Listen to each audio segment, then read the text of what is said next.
Assalamualaikum warahmatullahi wabarakatuh. Salam sejahtera buat kita semua. Semoga kita semua dalam keadaan sehat jasmani dan rohani, tidak kekurangan satu apapun. Amin ya robbal alamin. Oke, Mimin akan melanjutkan cerita Liontin Giok Naganya. Bab 846 sampai 850. Qian Yuan Tengying menunjuk ke ruang bawah tanah dan berkata, "Tepat di bawah, saya sarankan Anda pergi dengan cepat. Jika Anda lambat, saya khawatir ini akan terlambat." Ye Chong mendengus, lalu berjalan menuju ruang bawah tanah. Ruang bawah tanah di sini seperti gudang sayuran besar, tetapi 5 atau 6 kali lebih besar dari gudang sayuran biasa. Pintu masuk ke ruang bawah tanah ada di atap, dihubungkan dengan tangga yang curam. Begitu Ye Chong tiba di pintu masuk, dia menemukan Qian Yuan Satomi, atau Xiaoqi. Dia sekarang digantung di udara dengan tangan terikat. Kakinya, setengah meter dari tanah, karena terlalu lama digantung, tangan Xiaoqi sudah mulai membengkak. Ye Chong mendengus, dan langsung terbang ke bawah. Dengan satu langkah, dia tiba di sisi Xiaoqi. Xiaoqi menundukkan kepalanya saat ini, jelas pingsan. Saat Ye bergegas ke sisi Xiaoqi, dia memeluk Xiaoqi, dan dengan jentikan tangannya, dia memotong tali yang menggantung Xiaoqi. Kemudian, keduanya jatuh ke tanah. Faktanya, Ye Chong tahu betul bahwa seringai di wajah Qian Yuan Tengying sebelumnya menunjukkan bahwa ada mekanisme yang dibuat di sini. Namun, saat Ye Chong menyelamatkan Xiaoqi dan jatuh ke tanah, tidak ada mekanisme yang dipicu. Ye Chong masih penasaran, berpikir bagaimana mungkin, apakah saya terlalu memikirkannya? Saat ini, Ye Chong merasakan sesuatu yang aneh. Dia menemukan bahwa kakinya sepertinya menginjak lumpur. Ketika Ye Chong melihat ke tanah lagi, dia tidak bisa berhenti berpikir, di mana tanahnya? Ini jelas merupakan aconitum yang sangat besar. Aconitum ini sangat besar sehingga menutupi seluruh lantai basement. Aconitum sebesar itu, berapa banyak darah orang yang harus ditelannya? Berapa banyak orang yang dibunuh Qian Yuan Tengying? Ye Chong tidak punya waktu untuk memikirkan hal ini sekarang, karena dia sudah tenggelam sedikit. Aconitum besar yang dapat melahap semua makhluk hidup yang bersentuhan dengan kulitnya, termasuk manusia. Pada saat ini, Ye Chong hanya merasakan kekuatan isap yang sangat besar di bawah kakinya, dan kakinya sudah mulai tenggelam ke dalam aconite secara perlahan. Xiaoqi serupa, dia berjuang tanpa sadar dan tenggelam lebih cepat. Ye Chong mendengus pelan, meraih tubuh Xiaoqi, dan melemparkan Xiaoqi ke atas tangga dengan seluruh kekuatannya. Xiaoqi akhirnya ditarik keluar oleh Ye Chong dan dilempar ke tangga. Meski tangganya curam, Xiaoqi tidak meluncur ke bawah. Dia berbaring di setengah tangga, tidak bergerak. Sekarang Xiaoqi tidak dalam bahaya untuk saat ini. Orang yang dalam bahaya adalah Ye Chong. Ketika Ye Chong baru saja membuang Xiaoqi, dia menggunakan banyak kekuatan, dan sekarang dia tenggelam lebih dalam. Kedua betis tenggelam, dan Ye Chong merasa sepertinya ada penggiling daging di dalam aconitum yang bergesekan dengan betisnya. Jika Ye Chong tidak dilindungi oleh tubuh Dewa Naga, betisnya pasti sudah berubah menjadi daging berbintik-bintik saat ini. Saat ini, Qian Yuan Tengying melihat semuanya melalui layar ruang monitor. Dia sangat gembira. "Hei, kali ini, kenapa kamu tidak membunuhku? Beritahu Anda apa artinya ada langit di balik langit, dan ada orang di luar manusia." Ye Chong berjuang beberapa kali lagi, tetapi semuanya sia-sia, dan dia tenggelam semakin dalam. Setelah 1 menit, Ye Chong tenggelam sepenuhnya. Haha. Sepertinya Ye Chong telah ditelan oleh Wutu. Sayang sekali. Usia Wei Wei adalah seorang prajurit Xuanji, tapi dia bersikeras untuk datang melawanku. Anda mencari kematian sendiri. Qian Yuan Tengying sangat gembira, meskipun Ye Chong terjebak di aconitum. Dia tidak mati. Baginya, kekuatan aconitum lumayan. Meskipun tidak ada udara di dalamnya, ada rasa penindasan di mana-mana. Tapi Ye Chong, mengandalkan tubuh Dewa Naga, tidak dalam bahaya untuk sementara waktu. Ye Chong memutar hatinya secara horizontal dan mengikuti meridian utama aconitum untuk masuk lebih dalam. Bergerak di dalam tubuh aconitum seperti itu sama seperti di sebuah cairan yang sangat kental. Setiap langkah sangat sulit untuk bergerak, dan ada hambatan yang besar.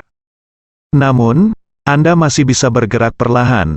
Ye Chong ada di dalamnya, dan dia tidak tahu waktu, dan saya tidak tahu sudah berapa lama berlalu. Chong akhirnya datang ke mata aconitum. Pernah dikatakan bahwa yang bermata satu adalah Tai Sui, dan yang bermata dua adalah aconitum. Mata ini sebenarnya adalah lubang udara yang menghubungkan aconitum dengan dunia luar, dan itu juga bagian paling kritis dari aconitum, menghubungkan 4 meridian dan 8 meridian tubuh. Setelah itu, Ye Chong mengatur lingkaran sihir di sini. Lingkaran sihir ini, yang dipelajari Ye Chong dari formasi Dewa Naga, adalah lingkaran sihir yang dapat menyerap energi sekitarnya.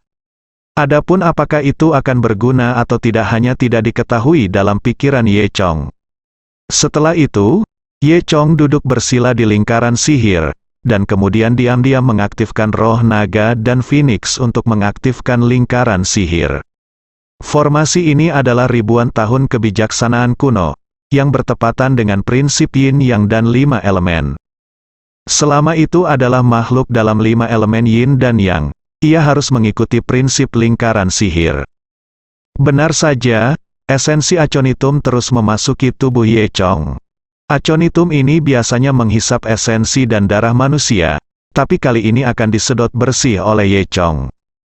Dan Ye Chong juga bisa merasakan esensi besar dari Wutu telah memasuki tubuhnya, dan dia menjadi lebih kuat lagi. Di sisi lain, ketika Qian Yuan Tengnying sedang bersenang-senang, dia tiba-tiba menemukan bahwa aconitum telah menyusut sedikit.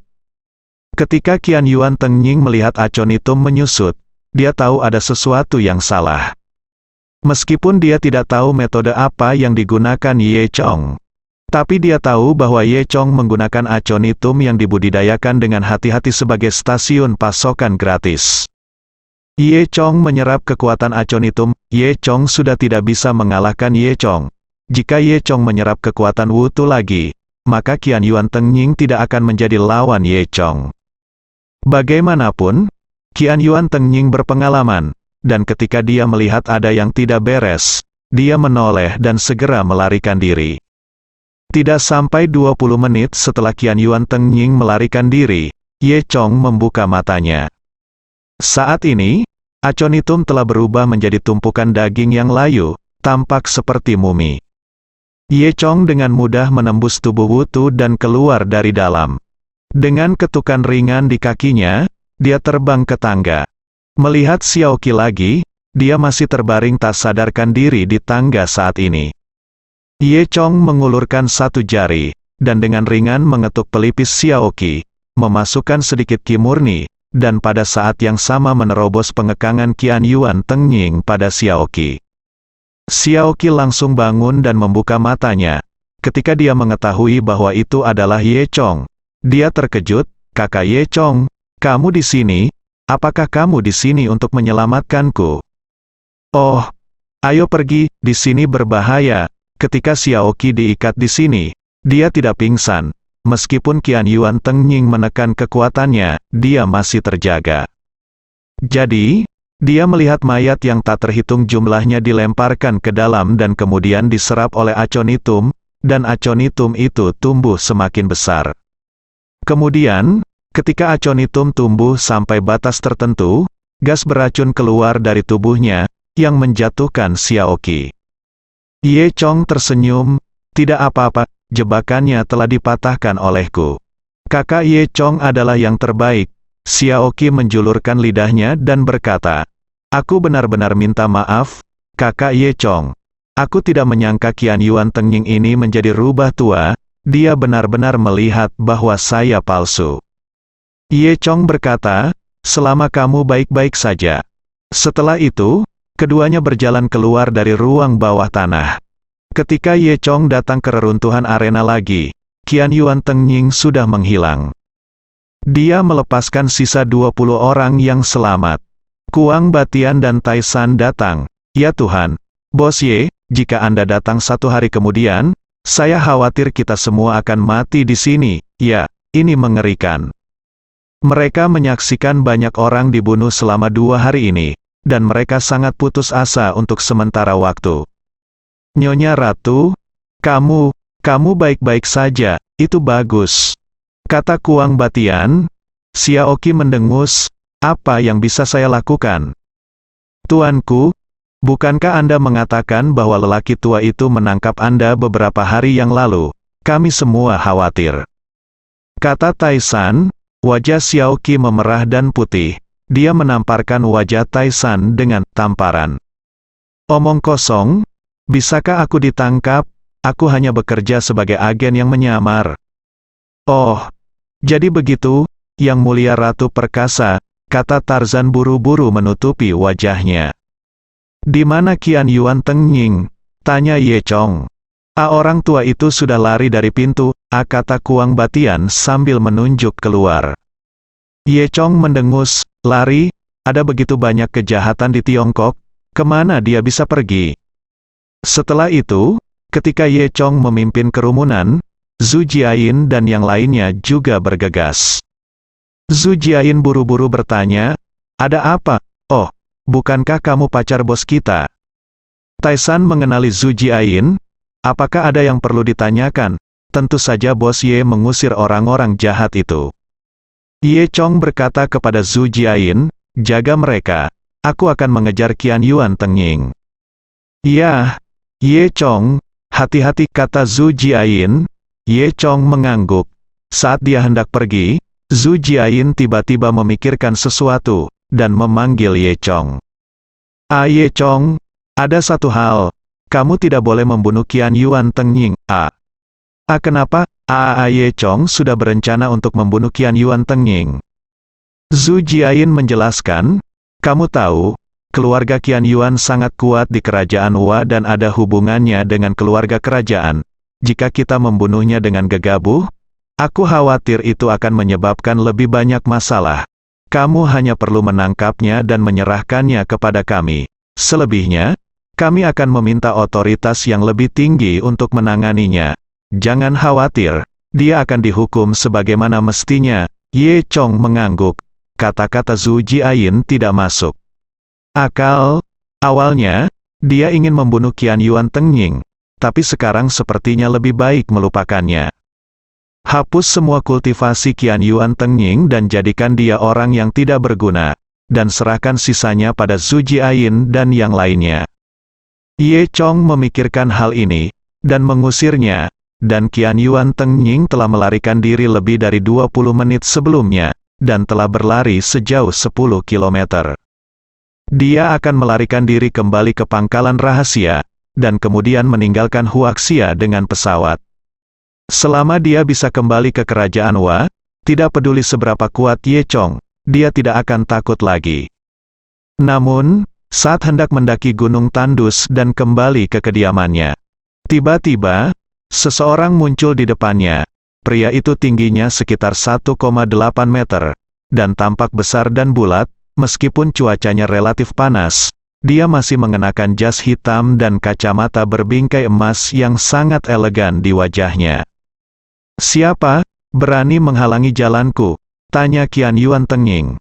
Dia tidak suka terlibat dengan orang sekarang. Apakah kamu Qian Yuan Tengying?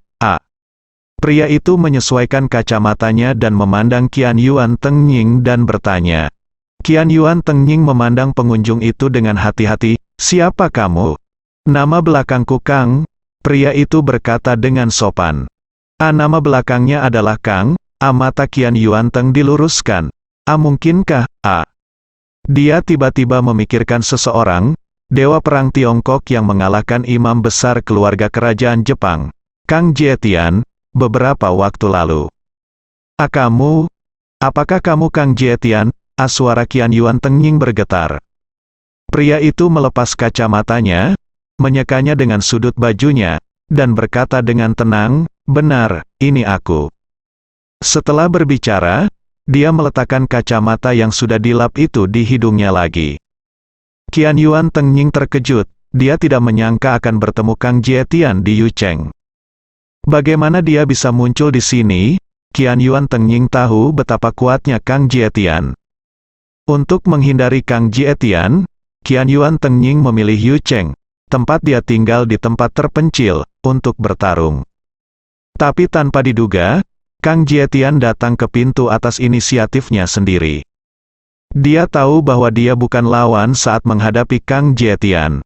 Namun, tidak sulit untuk melarikan diri dari Kang Jietian. Terlebih lagi, meskipun Qian Yuan Tengying bertengkar dengan Ye Chong, kekuatannya tidak rusak. Memikirkan hal ini, Qian Yuan Tengying tidak ragu-ragu, mengeluarkan bom asap, dan melemparkannya ke tanah.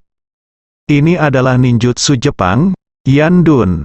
Tidak ada gunanya lagi, tetapi pelariannya adalah kelas 1. Dalam sekejap, asap naik. Dengan bantuan asap, Qian Yuan Tengying melakukan ninjutsu dan terbang ke langit dalam sekejap. Itu akan melarikan diri dari jangkauan serangan Kang Jietian. Qian Yuan Tengying diam-diam bersukacita, God of War, itu saja. Tepat ketika dia mengira dia bisa melarikan diri, dia tiba-tiba merasakan hisapan tiba-tiba di bawah kakinya. Tubuh yang bergegas ke atas sebenarnya tersedot oleh kekuatan hisap ini, dengan bang, Qian Yuan Tengying tersedot kembali ke tanah. Pada titik ini, asap telah mereda, dan Kang Jietian masih berdiri di sana dengan acuh tak acuh, menggoyangkan pergelangan tangannya. Qian Yuan Tengying terkejut. Dia tidak menyangka kekuatan Kang Jietian begitu mengerikan. Kamu, apa yang akan kamu lakukan? Aku adalah kepala keluarga Qian Yuan. Aku adalah pejabat penting keluarga kerajaan. Jika kamu membunuhku, kamu akan melawan keluarga kekaisaran negara Jepanga. Retak. Sebelum Qian Yuan Tengying selesai berbicara, lehernya dipelintir. Dengan kengerian dan ketidakpercayaan di mata Qian Yuan Teng, dia jatuh ke tanah dan mati. Detik berikutnya, Kang Jietian menghilang di tempatnya. Ye Chong mengikuti jejak Qian Yuan Tengying, dan tiba di tempat kejadian setelah 10 menit. Ketika dia melihat tubuh Qian Yuan Tengying, dia terkejut. Karena Ye Chong tahu bahwa Qian Yuan Tengying dibunuh oleh seseorang yang memutar lehernya.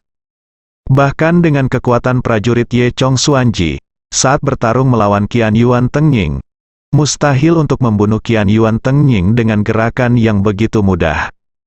Ini menunjukkan bahwa pembunuhnya adalah orang yang beberapa kali lebih kuat dari Ye Chong. Setidaknya di seluruh provinsi Beijiang, Ye Chong belum pernah mendengar keberadaan orang ini. Setelah lama mencari, tidak ada jejak pembunuh apapun. Ye Chong tidak punya pilihan selain membawa tubuh Qian Yuan Tengying dan kembali ke tempat semula. Zhu Jiayin telah mengirim seseorang untuk mengirim Kuang Batian dan Xiaoqi ke rumah sakit. Kemudian dia membawa sekelompok orang dan menunggu di tempat. Butuh 40 menit penuh bagi Ye Chong untuk kembali. Dan ketika Zhu Jiayin melihat tubuh Qian Yuan Tengying di tangan Ye Chong, dia tidak bisa menahan diri untuk tidak menjadi pucat karena terkejut. Ye Chong, kamu, ada apa denganmu? Kenapa kamu membunuhnya? Bukankah aku sudah bilang, membunuhnya akan membunuhmu? Itu menyebabkan banyak masalah. Ye Chong tersenyum kecut, melemparkan tubuh Qian Yuan Tengying ke tanah, dan berkata, aku tidak membunuhnya. Setelah mendengar cerita Ye Chong, Zhu Jiayin terkejut dan tidak dapat berbicara untuk beberapa saat. Pembunuhnya lebih kuat darimu? Apakah orang sekuat itu benar-benar ada? Zhu Jiayin juga bingung. Ye Chong berkata dengan sungguh-sungguh, ada langit di luar langit, dan ada orang di luar manusia. Mungkin harus diserahkan ke saluran kedua. Zhu Jiayin mengatakan bahwa ada 3 organisasi rahasia resmi yang melindungi keamanan Tiongkok, saluran pertama, saluran kedua, dan saluran ketiga. Saluran pertama bertanggung jawab untuk melindungi kepala negara. Saluran kedua bertanggung jawab atas keamanan nasional China. Saluran ketiga bertanggung jawab atas pekerjaan jaminan sosial. Sekarang, keluarga kerajaan Jepang telah terlibat, dan menurut Ye Chong, akan muncul orang-orang yang lebih kuat. Oleh karena itu, ini tidak lagi berada dalam kendali saluran ketiga. Ngomong-ngomong, Ye Chong, apakah kamu baik-baik saja? Apakah kamu terluka? Tanya Zhu Jiayin. Ye Chong tersenyum dan berkata, aku baik-baik saja, aku baik-baik saja. Ye Chong, aku selalu ingin bertanya padamu, metode kultivasi apa yang kamu gunakan? Bagaimana kamu meningkat pesat dalam waktu singkat? Setiap kali saya melihat Anda akan menjadi sangat baik. Zhu Jiayin bertanya dengan curiga. Ye Chong terkekeh, mungkin bakatku lebih baik. Zhu Jiayin berkata, hentikan, jika kamu tidak mengatakannya, jangan katakan itu. Ye Chong menggaruk kepalanya dan tersenyum buruk. Jiayin, saya juga punya pertanyaan untuk ditanyakan kepada Anda. Zhu Jiayin berkata, tanyakan, apa pertanyaannya?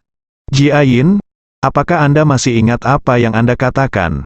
Itu, jika saya bisa mendapatkan informasi tentang keluarga Qian Yuan, maka kamu kata Ye Chong sambil tersenyum hei.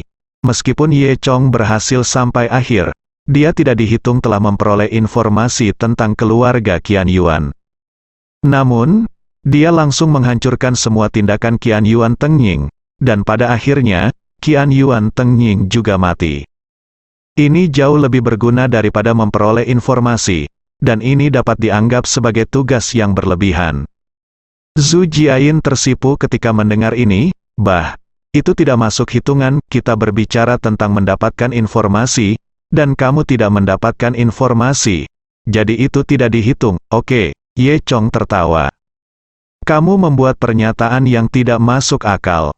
Zhu Jiayin menjulurkan lidahnya, sedikit-sedikit, saya akan memaksakan kata-kata saya, bagaimana? Abaikan Anda, selamat tinggal.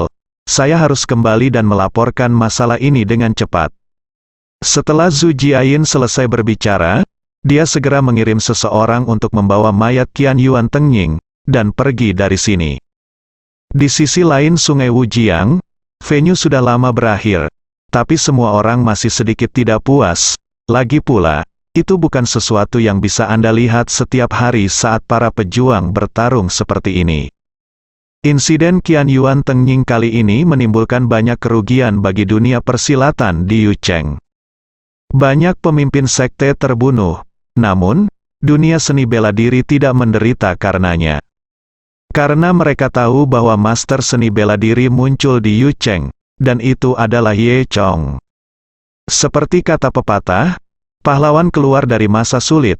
Dalam situasi kacau seperti itu, Ye Chong melangkah maju. Dan sekarang dia telah menjadi pahlawan di dunia seni bela diri Yucheng. Beberapa orang bahkan mulai bertanya, sekte mana yang dimiliki Ye Chong? Sudahkah Anda membuka pintu untuk menerima murid? Dan sejenisnya, seluruh dunia seni bela diri di Yucheng dalam keadaan terbuang, dan banyak tempat membutuhkan 10 tahun rekonstruksi sebelum mereka dapat memperoleh kembali vitalitasnya. Dan seluruh kejadian itu akhirnya diredam oleh saluran ketiga. Kecuali orang-orang di dunia seni bela diri, orang biasa yang tinggal di Yucheng tidak tahu apa yang terjadi. Setelah Ye Chong menyelesaikan masalah ini, dia kembali ke rumah Zhou. Baik Zhou Yunyi dan Zhou Yulu sangat terkejut dan bahagia. Mereka mengira Ye Chong akan mati kali ini, tetapi mereka tidak menyangka Ye Chong kembali hidup dan menyingkirkan si pembunuh. Kekuatan Ye Chong membuat mereka semakin mengagumi. Zhou Yunyi bahkan lebih yakin bahwa itu adalah keputusan yang tepat untuk setuju dengan Zhou Yutong dan Ye Chong. Dia merasa sangat baik, dan itu adalah keputusan paling bijak dalam hidupnya untuk meninggalkan keluarga Kang dan memilih Ye Chong. Ye Chong adalah seekor naga, dia mungkin bisa membawa keluarga Zhou bersamanya dan terbang ke langit. Melihat Ye Chong baik-baik saja, Zhou Yutong sangat senang sehingga dia melompat ke atas Ye Chong, memeluk leher Ye Chong. Aku takut setengah mati. Malam ini, aku sangat khawatir sehingga kupikir aku tidak akan pernah melihatmu lagi. Kata Zhou Yutong, di masa lalu, Zhou Yutong, di depan Ye Chong, adalah cabai kecil. Dan sekarang Zhou Yutong sebenarnya bisa menjadi burung kecil. Ye Chong terkekeh. Sang putri mengangkat Zhou Yutong, dan mereka berdua memasuki ruangan. Yutong, Aku sudah berjanji padamu, bagaimana aku bisa rela mendapat masalah? Aku harus kembali dan menyelesaikan masalah ini. Kata Ye Chong. Zhou Yutong merangkul leher Ye Chong. Wajahnya yang cantik sedikit memerah, dan hidung Ye Chong penuh dengan aroma tubuh Zhou Yutong. Zhou Yutong menghembuskan napas seperti biru, dan berkata di telinga Ye Chong, "Kamu penjahat kecil, apa lagi yang ingin kamu lakukan?" Ye Chong terkekeh, berbalik dan menekan Zhou Yutong di bawahnya. "Apakah kamu tidak ingat? Aku bilang aku akan datang 100 kali. Zhou Yutong terkikik, tidak tahu malu. Ye Chong tidak terlalu peduli, dan menempelkan bibirnya pada bibir Zhou Yutong. Keesokan paginya, Ye Chong sarapan di rumah Zhou. Zhou Yunyi, Zhou Yulu, Cai Duofen dan istrinya memandang Ye Chong dengan senyum yang sangat berarti, yang membuat Ye Chong semakin malu. Sekarang aku memikirkannya, tadi malam benar-benar mengasyikkan. Pada akhirnya, Ye Chong dan Zhou Yutong lupa bahwa mereka ada di rumah. Itu sangat keras sehingga semua orang di rumah bisa mendengarnya. "Hei, aku tidur sangat nyenyak tadi malam," kata Zhou Yunyi. Zhou Yulu juga berkata, "Menantu yang baik." "Ah tidak, maksud saya, Tuan Ye, Anda mungkin tidak tahu bahwa keluarga Zhou kami memiliki ciri khas, yaitu setelah tertidur, kami tidak dapat mendengar suara apapun, dan kita tidak bisa digoyahkan. Benar. Aku bahkan tidak mendengarmu berteriak di kamar. Aku tidak tahu, itu berlangsung lebih dari 3 jam." Kata Cai Duofen. Wajah Zhou Yutong tiba-tiba memerah. Baiklah, aku kenyang, aku akan kembali ke rumah dulu." Zhou Yutong dengan cepat mengambil sepotong roti dan berlari kembali ke rumah. Ye Chong juga tersipu, duduk di sana merasa seperti berada di pin dan jarum, ingin pergi tetapi terlalu malu untuk pergi. Awalnya, Ye Chong ingin menghabiskan beberapa hari bersama Zhou Yutong di Yucheng. Namun, pagi itu, Zhao Min menelepon, "Besok adalah upacara pertunangan Zhao Qiqing. Saya dapat membawa Anda ke rumah Zhao untuk mencari tahu tentang situasinya." Ye Chong tahu ini adalah kesempatan yang bagus. Dia tidak punya pilihan selain mengucapkan selamat tinggal pada Zhou Yutong. Setelah marah terakhir kali, Zhou Yutong menyadari bahwa Ye Chong benar-benar luar biasa. Hampir tidak mungkin baginya untuk menempati Ye Chong sendirian. "Ye Chong, aku tahu bahwa kamu adalah anak yang sangat baik, dan aku juga tahu bahwa aku tidak dapat sepenuhnya menempatimu sendirian. Selama kamu memiliki aku di dalam hatimu, itu sudah cukup." Ye Chong sedikit malu. Zhou Yutong tersenyum sedikit, mencium Ye Chong, dan berkata, "Cepat pergi, laki-lakiku pasti pahlawan yang hebat. Bagaimana kamu bisa melewatkan hal-hal seperti menyelamatkan wanita cantik?" Chong Hui mencium Zhou Yutong, dan berkata dengan emosional, "Yutong, jangan khawatir, aku akan selalu memilikimu di hatiku." Zhou Yutong tersipu lagi saat mendengar ini. "Yah, Ye Chong, sebenarnya, jika kamu bisa, jangan mengecewakan Lin Wan. Lin Wan sebenarnya sangat menyukaimu," kata Zhou Yutong. Semakin banyak Ye Chong mendengarnya, semakin aneh dia, dan dia dengan cepat mengubah topik pembicaraan. "Yah, Yutong, aku pergi dulu, dan aku akan menemukanmu ketika aku kembali." Setelah Ye Chong selesai berbicara, dia meninggalkan rumah Zhou. Dia berkendara kembali ke gedung keluarga rumah sakit. Klinik TCM saat ini sudah memiliki skala rumah sakit kelas 1 provinsi. Ada aliran pasien yang tak ada habisnya setiap hari. Meskipun Lin Wan telah merekrut sejumlah dokter lagi, tenaga kerjanya masih belum cukup. Ketika Ye Chong melewati rumah sakit, dia kebetulan melihat sebuah keluarga yang terdiri dari 3 orang sedang mengantri.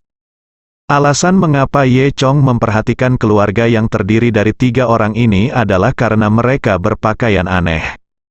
Dia tidak terlihat seperti orang kota atau orang desa, lebih seperti seseorang yang telah lama terisolasi dari dunia. Ye Chong tidak terlalu memikirkannya saat itu, dan langsung kembali ke kamarnya. Setelah itu, Ye Chong kembali ke ruang bawah tanah Villa Beihan Suedu melalui lingkaran teleportasi. Saat ini, di villa, Zhao Min sedang duduk di sofa menonton variety show. Sambil menggali semangka dengan sendok, dia menekuk jari kakinya dan menyenandungkan sebuah lagu. Bagaimanapun, dia adalah satu-satunya di seluruh ruangan besar itu, dan dia sangat melepaskan dirinya. Tiba-tiba, Ye Chong muncul dari ruang bawah tanah. Zhao Min terkejut, dan dengan cepat menurunkan kakinya, kenapa kamu di ruang bawah tanah?" Zhao Min bertanya dengan heran. Dia tahu bahwa Ye Chong memiliki sesuatu untuk kembali ke Yu Cheng. Bahkan jika Ye Chong kembali dengan roket, dia setidaknya harus masuk melalui pintu masuk utama. Ye Chong menyeringai, "Apakah itu membuatmu menunda mengambil kakimu?" Zhao Min tersipu, mengeluarkan suara pooh, dan kemudian dengan malu-malu berlari ke dalam rumah dengan semangka di tangannya. Sore hari itu, Zhao Min dan Ye Chong pergi berbelanja, berencana membeli beberapa pakaian mewah. Melalui kontak sebelumnya dengan Zheng Jiajia dan yang lainnya, Ye Chong tahu bahwa jika dia ingin melakukannya dengan baik di Suedu, dia tidak boleh bersikap rendah hati. Kali ini, karena dia ingin berintegrasi ke dalam lingkaran keluarga Zhao, Ye Chong tidak bisa senyaman biasanya. Sekarang dia memiliki mobil mewah dan rumah besar, dia juga harus berganti pakaian. Karena Anda ingin membandingkan, maka cukup datang ke seluruh rangkaian. Keduanya datang ke pusat perbelanjaan internasional terbesar di Suedu, di mana mereka akan memilih 2 potong pakaian. Suedu, Mall Outlet Internasional, ini adalah pusat perbelanjaan internasional terbesar di Beihan, dipenuhi dengan merek-merek mewah internasional. Orang-orang yang bisa datang ke sini kaya atau bangsawan, dan mereka semua adalah tokoh kelas atas di Suedu. Semua orang di sini berpakaian cerah dan indah, yang sangat menggoda. Hanya Ye Chong, yang mengenakan pakaian kasual, terlihat agak tidak mencolok. Zhao Min membawa Ye Chong langsung ke toko jas termahal Stuart Hughes. Begitu masuk, Anda akan merasakan suasana gentleman yang elegan dan sederhana dari dunia barat. Setiap setelan tergantung di sana, sangat temperamen. Bahkan Ye Chong harus mengakui bahwa pakaian di sini sangat bagus. Zhao Min melihatnya, menunjuk ke setelan biru tua, dan berkata, "Ye Chong, bagaimana pendapatmu tentang setelan itu?" "Menurutku itu sangat cocok untukmu." Ye Chong naik untuk menyentuh bahannya. Bahannya sangat istimewa, lembut dan tipis, seharusnya tidak mengikat tubuh saat dipakai. Saat ini, seorang pemandu belanja wanita berusia 20-an berlari. Dia mengenakan t-shirt lengan pendek dengan tulisan Stuart Hughes terpampang di atasnya. Di bawah ini adalah sepasang celana pendek, memperlihatkan 2 kaki yang panjang. Pemandu belanja menyisir kuncir kudanya, matanya menyipit seperti celah. Ketika dia melihat bahwa Ye Chong tertarik dengan setelan itu, hal pertama yang dia katakan adalah, "Apakah kamu tahu berapa harga setelan ini?" Ketika dia melihat Ye Chong, dia tidak terlihat seperti seseorang yang mampu membeli setelan semahal itu. 600.000, bisakah kamu membelinya? Jika kamu tidak membelinya, jangan menyentuhnya. Bagaimana jika kotor, Zhao Min? Berhenti lebih dulu, apa yang kamu bicarakan, ini cara kamu berbisnis. Ye Chong malah tersenyum, itu saja, bungkus untukku. Wanita pemandu belanja itu tercengang, apakah kamu benar-benar ingin membelinya? Dia menatap Ye Chong, lalu ke Zhao Min. Tidak mungkin bagi Ye Chong untuk membeli pakaian yang buruk itu. Namun, wanita di sebelahnya sepertinya adalah pria kaya. Memikirkan hal ini, wanita pemandu belanja tiba-tiba mengerti bahwa pria ini adalah anak laki-laki kecil yang diasuh oleh wanita ini. Wanita ini sangat pandai bermain. Namun, ini tidak ada hubungannya dengan wanita pemandu belanja. Selama dia bisa menjual pakaiannya, dia akan mendapat komisi besar. Dia tentu saja senang bisa membuat bisnis. Oke, Pak A. Pemandu belanja segera mengubah wajahnya dan berkata sambil tersenyum, Saya akan membungkusnya untuk Anda sekarang. A. Mengatakan itu, pemandu belanja melepas pakaian gantungnya. Ketika dia hendak berkemas, Ye Chong tiba-tiba berkata, "Apa yang kamu lakukan?" Pemandu belanja tercengang, "Tuan, ada apa? Kamu menyentuh pakaiannya, itu kotor bagiku. Bisakah aku masih memilikinya?" "Aku tidak lebih," kata Ye Chong. Zhao Min tertawa, puci, dari belakang, dan berkata dalam hatinya, Ye Chong ini benar-benar cukup buruk. Baru saat itulah wanita pemandu belanja tahu bahwa dia telah ditipu oleh Ye Chong. Dia akan mengalami kejang ketika ada semburan ejekan dari samping. Suara tertawa. "Hehe, ukurannya berapa? Saya benar-benar mengira pria malang ini akan membeli gaun ini, jadi ternyata lucu sekali," kata seorang wanita dengan berani. Wanita ini berusia sekitar 30 tahun. Dia berpakaian sangat genit dan sangat terbuka, mengenakan kacamata hitam dan manikur panjang. Dia memeluk seorang pria gemuk di sebelahnya. Pria gendut itu tingginya sedang, dengan tumpukan lemak di wajahnya, dan mengikuti wanita itu untuk menertawakan Ye Chong. "Saya tidak punya uang dan masih berkeliaran di sini. Itu tidak cukup memalukan." Zhao Min berkata dengan enggan, "Ya, apakah Anda perlu mengurus uang atau tidak? Beli pakaian Anda sendiri, berhenti bicara omong kosong." Wanita berkacamata mencibir, "Hehe, saya hanya memandang rendah mereka yang tidak punya uang dan suka untuk berpura-pura menjadi agresif." Rasanya telah diturunkan. Dia menoleh ke pria gendut itu lagi. "Sayang, katakan padaku, jika kamu memakai pakaian yang sama dengan orang seperti ini, bukankah itu akan memalukan?" "Xiao Li, kamu benar," pria gendut itu bersemangat. "Kalau begitu ayo kita beli pakaian yang paling mahal. Ya, kita tidak akan berbenturan dengan orang seperti ini, karena dia tidak mampu membelinya." Wanita bernama Xiao Li itu tertawa dan berkata, "Sayang, apa yang kamu katakan? Ya, hari ini aku akan membelikanmu pakaian yang paling mahal." Saat dia mengatakan itu, Xiao Li dengan sengaja bertanya dengan lantang, "Yang mana jasmu yang paling mahal? Tunjukkan padaku." Mendengar ini, wanita pemandu belanja lupa bahwa saya baru saja tidak bahagia. Tetapi saya sangat gembira, sepertinya bisnis besar akan datang. Dia berjalan ke deretan rak di sebelahnya dan mengambil jas putih. "Kalian berdua, ini adalah model terbaru yang kami luncurkan tahun ini. Namanya White Gentleman. Setelah memakainya, Anda akan benar-benar langsing dan memiliki perut yang ramping. Pasti akan menambah banyak pesona.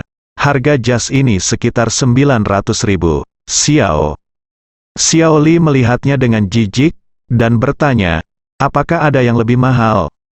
Dia sengaja menanyakan ini, dan kemudian menyipitkan mata ke arah Ye Chong di sampingnya. Tentu saja, rasio kostum Xiao Li sangat penting.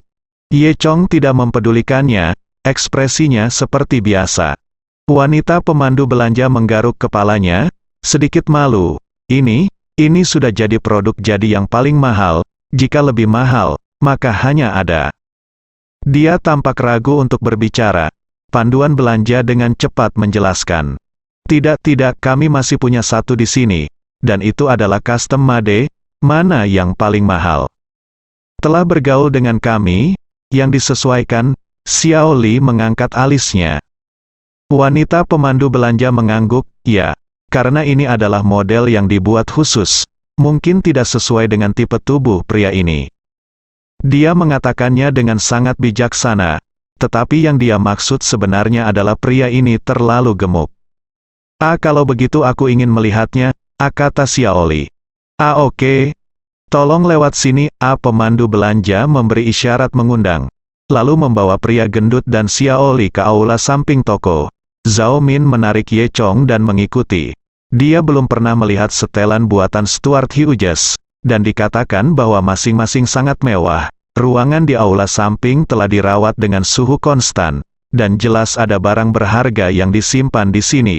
Hanya ada satu setelan yang tergantung di dalamnya, dan itu adalah setelan yang dibuat khusus. Saya harus mengatakan, gaun ini sangat sempurna. Panduan belanja terus memperkenalkan, gaun ini dirancang oleh 4 desainer paling terkenal di tim barat. Butuh waktu 1 bulan untuk mendesain. Gaun ini terbuat dari 2 jenis kain tenun wol terbaik di dunia, dijahit dengan tangan dan memiliki beberapa proses mekanis khusus. Tidak hanya nyaman dipakai, tetapi juga tahan debu dan kotoran. Jika ada yang bisa memakai setelan ini, pasti akan penuh dengan wajah. Panduan belanja menunjuk ke tombol di atasnya lagi. Tombol-tombolnya, khususnya, tampak sederhana. Tetapi sebenarnya terbuat dari berlian paling mahal menggunakan teknologi bertatahkan emas. Jadi setiap detailnya penuh. Bagus sekali. Berapa harga setelan ini? Tanya Xiaoli. Pria gendut itu juga terlihat bersemangat. Meski tidak bisa memakainya karena ukuran tubuhnya, ia bisa menurunkan berat badan untuk gaun ini. 6 juta, kata wanita pemandu belanja. Xiaoli menelan. Meskipun dia sangat menyukai gaun ini, harganya benar-benar membuatnya takut. Oh, sayang sekali, sayangku, kamu tidak bisa memakainya dengan bentuk tubuhmu. Jadi lupakan saja. Kata Xiaoli kepada pria gendut itu. Pada saat ini, Zhao Min dan Ye Chong juga datang. Zhao Min merasa gaun ini memang sangat indah, dan sepertinya Ye Chong bisa memakainya. Ye Chong, apakah kamu ingin mencobanya? Melihat pakaiannya sangat bagus. Ye Chong berkata, oke, ayo coba ini. Apa, kamu coba? Sebelum pemandu belanja dapat berbicara, Xiaoli tertawa, haha, kamu hanya ingin mencoba ini. Apa yang kamu bercanda? Apakah Anda tidak mendengar bahwa sekarang gaun ini 6 juta, bukan 600? Zhao Min marah, bagaimana kamu berbicara? Belum lagi Ye Chong. Bahkan aset Zhao Min lebih dari cukup untuk membeli seluruh toko. Bagaimana mungkin mereka tidak memiliki 6 juta? Faktanya, Zhao Min masih berpakaian bagus, tapi berjalan dengan Ye Chong dengan pakaian kasual benar-benar menurunkan nilainya. Jangan marah, Ye Chong tertawa dan berkata, itu hanya sekelompok katak di dalam sumur. Apa yang kamu katakan? Xiaoli berhenti. Wanita pemandu belanja juga berkata, maaf, Tuan, Anda benar-benar tidak mampu membeli gaun ini. Jika Anda benar-benar menginginkannya, Anda harus melihat pakaian lain. Apakah ini cara Anda berbisnis? Apa salahnya mencoba? Tidak bisakah kamu mencobanya? Katakan, jangan memandang rendah orang. Zhao Min terlihat sangat tidak senang. Selama keributan itu, seorang pria tua asing berusia 60-an datang dari dalam. Pria tua ini berkacamata, memiliki meteran di lehernya, dan memegang gunting. Dia terlihat seperti penjahit tua. Ada apa? Penjahit tua itu bertanya, Tuan Brown, seperti ini, mereka ingin mencoba pakaian ini. Tetapi lihatlah mereka, apakah mereka mampu membelinya? Saya pikir lebih baik tidak menodai setelan itu. Jika ada yang ingin datang dan mencobanya, cepat atau lambat setelan itu akan dihapus. Kata wanita pemandu belanja. Brown adalah salah satu dari 4 penjahit yang mendesain setelan ini. Ketika dia melihat Ye Chong, matanya berbinar. Pengalaman kerja bertahun-tahun memberitahunya bahwa Ye Chong cocok untuk gaun ini. Itu dibuat khusus. Penyesalan terbesar Brown adalah tidak ada yang mengenakan gaun ini setelah dibuat, dan dia tidak tahu seperti apa bagian atas tubuhnya. Jas yang tidak bisa dipakai adalah pekerjaan yang paling gagal. Jadi, ketika dia melihat Ye Chong, jantungnya berdetak kencang. Brown tidak peduli dengan pakaian kasual Ye Chong, dan dia tidak peduli apakah Ye Chong mampu membeli pakaian itu. Cepat turunkan. Coba pria ini. Pemandu belanja tercengang. Tuan Brown, ini ya. Apa, saya tidak bisa berbicara dengan baik. Lepaskan setelan itu. Tunggu, aku tidak ingin mencobanya lagi. Kata Ye Chong tiba-tiba. Brown tidak melakukannya lebih dulu. Ada apa? Pak, tidak masalah apakah Anda mampu atau tidak. Anda bisa mencobanya. Brown tidak bisa membiarkan pekerjaannya.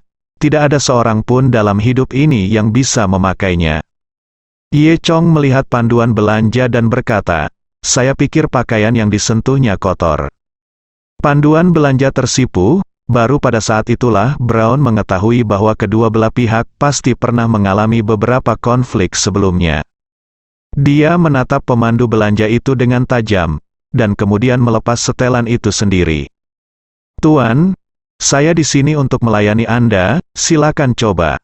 Ye Chong baru saja mengambil jas itu, Zhao Min terkekeh dan berkata, "Tuan, Anda tinggi, tidak seperti katak di dalam sumur." Baik wanita pemandu belanja dan Xiao Li memiliki wajah jelek. Setelah itu, Ye Chong memasuki ruang pas dengan jas di tangannya. "HMPH, dengan tikus mati di pinggangmu, berpura-pura menjadi pemburu, apa gunanya berpura-pura tidak menjadi apa-apa? Mengenakan pakaian yang begitu mulia, bahkan jika kamu mengenakan jubah naga, kamu tidak terlihat seperti seorang pangeran, tetapi kamu masih bisa terlihat seperti babi dengan bawang hijau di hidungnya," gumam Xiao Li. Begitu kata-kata itu jatuh, Ye Chong keluar dari dalam. Saat Ye Chong muncul, beberapa orang tercengang. Gugatan ini dengan sempurna memamerkan sosok Ye Chong. Ye Chong dulunya adalah seorang prajurit sebelum pelatihan, dan dia sudah dalam kondisi yang baik. Kemudian dia berlatih tubuh Dewa Naga, dan proporsi tubuhnya bahkan lebih sempurna. Dapat dikatakan bahwa dia adalah rak pakaian berjalan. Anda tidak bisa melihatnya di pakaian sehari-hari, tetapi begitu Anda mengenakan setelan yang dirancang khusus ini, itu terlalu mencolok. Terlebih lagi, setelan ini kebetulan pas untuknya, setelah dipakai seolah-olah telah disesuaikan dengan badan. Saat ini, kesan visualnya adalah kaki terangkat, bahu lebar, sosok segitiga terbalik, dan selangkangan tebal semuanya digariskan dengan sempurna, bersambung.